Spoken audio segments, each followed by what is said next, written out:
Alright, how we doing, people? How should I say? It's been kind of a long day for me with trucking. You know, came up through from Texas to through Nebraska to Nebraska, then back down through Kansas, headed to Mississippi for to drop the current load. So, you know, whenever I get time to, you know, make these videos on my truck, I try to as much as possible. But sometimes I'm just so tired, I don't have time. But or I don't have energy to make these videos. But I want to continue to try to get as much videos out to you guys as much as possible. So, with that being said, I want to talk about the Paris Milan video that she made, where she was talking about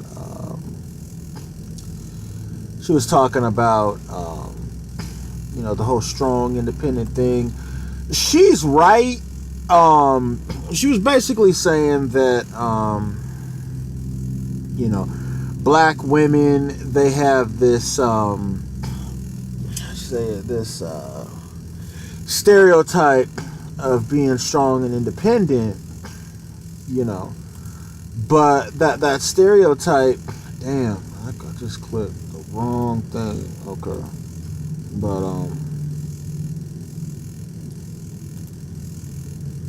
okay, cool. That stereotype, you know, actually hurts them, because when you have situations where a black woman is physically attacked in public, and, you know, a lot of times people don't want to help because you got this mindset out there that, you know, these black women are strong, they're independent, they can take care of themselves, you know, that whole kind of thing. It makes people not want to sympathize with them. And it's good that she brought that out. But I have my own theory on it as well. I think that women that look like her, because Paris Milan is very attractive. Okay, make no mistake about it. But I think that women that look like her are more kind of likely to get protection in a lot of instances than women that don't look like her. But I feel like, you know, I think that's the mindset of some women, that they would say, well, someone that looks like Paris Milan, she probably would get the protection, but somebody that look like, you know, Gabourey Sidibe or something might not get the same protection as someone that look like Paris Milan. Now, that's just the reality. I'm not saying I feel that way, but I'm just saying that there's some people out there who may feel like that. You know, but she said that there's you can watch the video. She said there's a soul food, oh no, not soul food, there's a black-owned grocery chain that's trying to get started with crowdfunding, and they're trying to get all their foods from black farmers, and that's huge. Something like that is really big. That's really huge. That's something that the community needs to be thinking about. That whole type of thing. But I want to move on to hold on. Type in Cerulean Gray. Okay. So I want to move on to Cerulean Gray. He's live right now. Well, my thing is this. You know, I don't have no personal beef with Cerulean, but this is where I kind of agree with RBR Network, with what RBR Network says about Cerulean. The mindset that you're going to put all these black boys into the military, and then, you know, they're going to go on strike if black people don't get reparations. that's not really realistic. That's not really how the military works. Okay, the military is not a labor union. Okay, so you don't get to go on strike, just because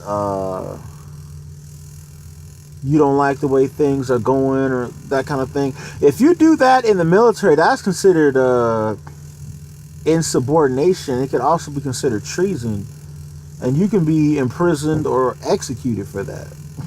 Okay, so it's a dangerous situation. There was a situation in the U.S. Navy back in the late 1960s during the Vietnam War, where there was this ship called the USS Kitty Hawk. It was a very famous aircraft carrier in the U.S. Navy at the time. Well, at that time, blacks were just starting to get into the Navy in large numbers. So a number of them were stationed on this USS Kitty Hawk ship that was participating in operations, I think, in the Atlantic, supporting the Vietnam War. And a race riot broke out on the damn ship. And a number of people were injured. I'm not sure if a number of people were killed. I don't know if anyone... I think some people may have gotten killed as well. But I have to do a whole video on it. But, that ship, when they got back to port, they immediately arrested all the black sailors. And I think they gave some of them dishonorable discharges. But they got them niggas, they railroaded a lot of them niggas the fuck up out of the Navy after that shit. Because they considered that insubordination. Now, they didn't do nothing to the white sailors or question them on what their part may have been, in the incident. They just, grabbed all the black sailors and kicked their ass out.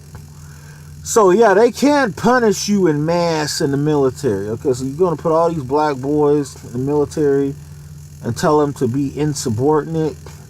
In my opinion, that's just asking for disaster. As far as, like Cerulean, he also adheres to a lot of, like, leftist politics and that kind of thing. And I'm not, like, shitting on Cerulean or anything like that. But, okay, I see what I'm doing. So that whole kind of thing, you know how that goes.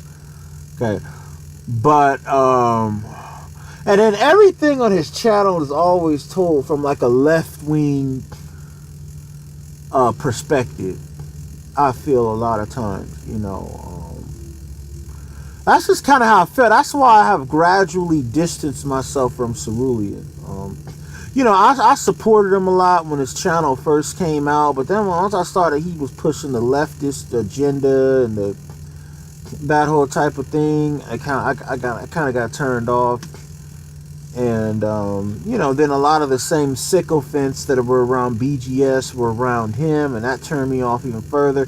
Now, Cerulean's not as bad as BGS, though. He doesn't have as big of an ego as BGS, but, the sycophant culture is still over there, that whole type of thing,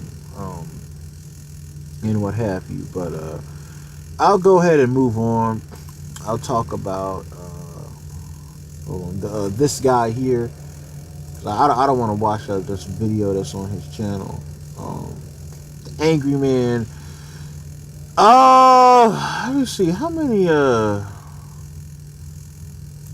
go to about. Okay, he has. I'm trying to find how many subscribers he has.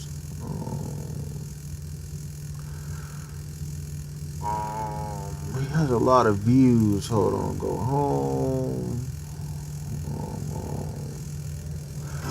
Yeah, I don't want to watch that video. I mean, he get views, but like I said, Angry Man to me was a much better YouTube back in 2015, 2016. Then he started hanging out around people like BGS. He started like trying to grab like BGS Ibmore's coattails and stuff, and then he just kind of, to me, his content kind of went down, and to the point where he was to the point where you know, he's like riding the coattails of BGS and Cerulean. Now that's not cool to me. That's not original to me. You know, I kind of liked him when he was more his own man, and then he has this thing where he bows down to boomers and stuff, and you know, all hail the wisdom of the boomers, and he wasn't always like that though. He wasn't always like that. There was a time when, you know, then BGS and them got to him, and you know, it was what it was after that. So I unsubscribed to him. I don't really fuck with him anymore, and it's annoying to hear him in streams and stuff, because all he does is regurgitate shit from other YouTubers, you know, and it's like, it gets irritating. You know, he's saying the same shit he done heard some older niggas say. You know what I mean? If I wanted to hear that shit, I would just go straight to the older nigga. Why do I gotta go through him? You know what I mean? So that's a problem for me. I don't really fuck with the Angry Man because of that. I kind of see him as kind of boring. You know what I mean? You know, his content ain't all that to me like that anymore, you know. But, and what have you. But, I'll go over here and, and y'all know how I feel about this nigga, BGSM. He's still making these videos about black mothers not raising black boys right and all this stuff, and white women raise better sons, and you know, all that kind of thing. Oh yeah, and the Grinch got his channel. Hold on, let me check the Grinch out really quick. Yeah, he do have a channel. I was looking for his channel. Okay. I may be covering this guy more. The Grinch. You know, the Grinch is not horrible. He's but he's like he set himself up to be like a gutter Sergeant Willie Pete at this point. You know, he's saying the same stuff Sergeant Willie Pete said, you know, years ago. Okay, but he's doing it from like, and it seemed like he go out of his way to sound like all gutter and street and shit. And this nigga been in the Navy, so I know he can articulate himself better than that. But I don't know if it's just you know, if he's just trying to relate to the audience or whatever it is, what have you. But you know, calling these women strags and stuff. And I've heard this stuff for years about black women and stuff. So I don't really, you know, I subscribe to his channel just so I can monitor his content. But I don't really relate to his content. You know, this is not a channel I'm really going to be looking at, you know, intensely like that, because like I said, everything that has been said about, you know, these women out here has been said for years. So I don't see anything new that he's going to bring about other than just some new maybe terminology, like the word strag. That's kind of like a new term everyone is using. Before, they would just call them like ratchets and shit like that. Like Sergeant Willie Pete would call them ratchet, hood rats, baby mamas, or bed wenches, or whatever. But this whole strag thing, you know, and almost every video is about strag chronicles, strag. these Strag Chronicles videos, Stratosphere. You know what I mean? I mean, what is he doing? Just talking about the same shit every goddamn video. You know what I mean? Like, you know what I mean? I know he's popular. He got 566 subscribers because he's piggybacking off of the whole BGS and Cerulean crowd. But, you know, what new is this guy gonna bring to the game? You know, that remains to be seen. So I will be covering this guy. But, let me go back over here. Let me go over here to your other boy, Taz Exclusives. Check him out. I just started watching his videos today. His stuff isn't horrible, though. He has a very distinct and unique way of how he expresses himself. And it's actually very captivating. So I can't say that, you know, that his shit isn't, you know, he's very articulate, brother. But he does it in a very, like, urban, like, street way. But I actually like the way he does it. You know, and I actually like his videos much more than I like his commentary in live stream. But that's just how I feel. You know, that's just how I feel. I actually do like his videos, though. You know, and the way he presents himself is actually very good. And how am I not subscribed to this? Okay, I'll go ahead. I thought I subscribed to him earlier. How am I not subscribed to this brother?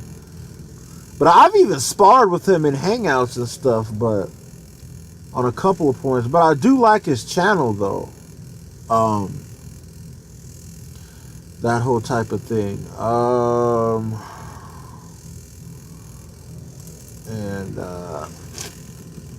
Check out your girl over here. Nyla says, Nyla's cool, but, you know, I've been in a couple of her live streams. I don't really know if I should really be going into her live streams like that. But, I think a lot of the guests on her live streams, they don't really fuck with me like that. Like Renaissance Women, I know for a fact she don't like my ass. Like, she will go out of her way not to say anything to my ass if I go into a hangout with her ass. Like, she'll ignore me, she'll act like I'm not there, that kind of shit. But, you know. And there's Cynthia G over here. She has always got on my goddamn nerves, you know. You know, but Mr. Research was right about her. You know, brother should have never took her serious in the first place, because she has really nothing to offer anyone other than just talking a lot of shit. But I digress on that. You got a lot of live streams going on right now. This Lisa Cabrera lady, and I've heard of her. Shit, my browser froze. Damn. Fucking with that button right there. Well, I think that okay, so you can't wait for it to become a sponsor to exit the page.